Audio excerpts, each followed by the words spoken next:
In other news, the Islamic militant group Al-Qaeda is threatening the government of Burkina-Faso. It's the first time that the country's government has been directly threatened with attacks. Well, Al-Qaeda has now created a unit of assassins which is targeting people who've been cooperating and supporting French forces across the border in Mali. Well, for more analysis, I'm joined by Wassim Nasr, who is our in-house expert on jihadist groups. Wassim, what is the latest on what's happening on the ground?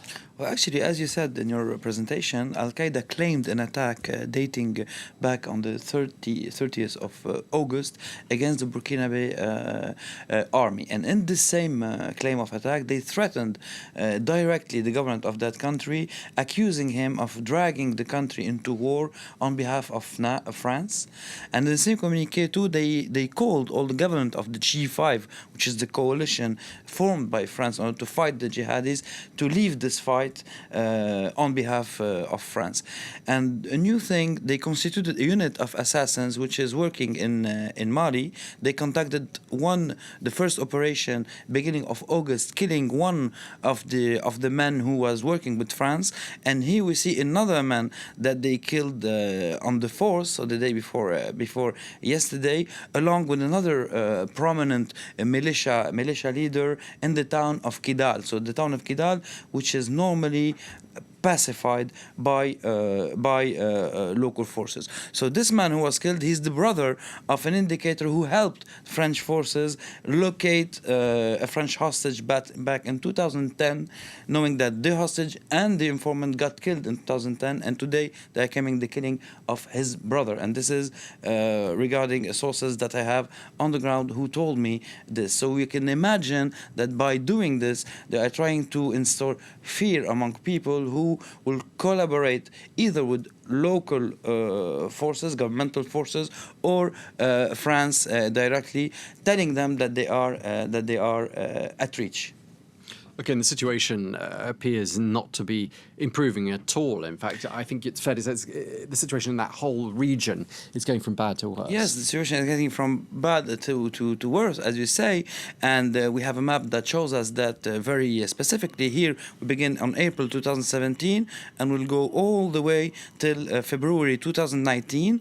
And we see how the jihadi operations are increasing on this border between Burkina Faso, Niger, and Mali, despite the increasing number of ground operations of the French army and airstrikes and the collaboration of local militias that are being formed, for example, by the Malian army and even incorporated in the Malian army lately. So we see that the jihadis succeeded in the past years, and especially in 2019, so since 9 months, to consolidate an area of action or of operations between those three countries.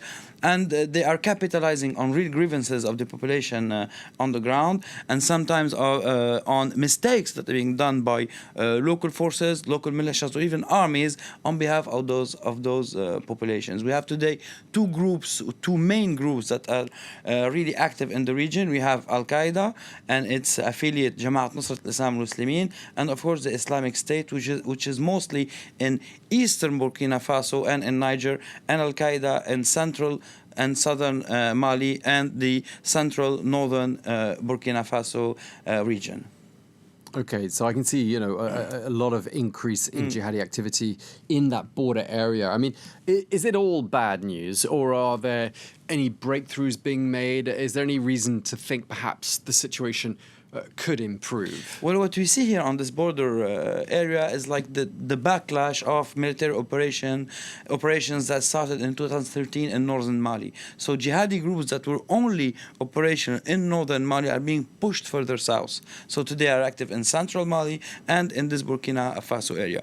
We should know that the French effort there that started in 2013 was costly for France.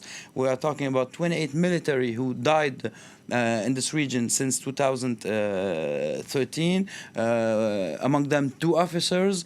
So France is really investing its forces in this region, and it's trying to work also on social issues, on development issues. But the trick is that the jihadis getting reinforced in this region constitutes a threat for people who wish or want to work with French authorities or local authorities. And this is why they created, for example, the assassination unit. So today, even if we are talking about a development effort, it has to be combined with the military effort to secure it.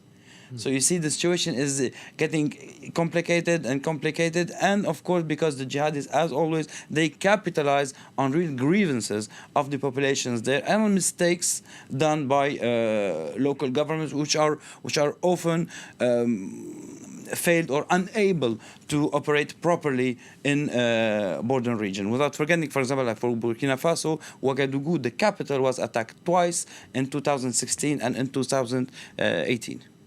Okay, well, thank you very much for that analysis, Wassim Nasr.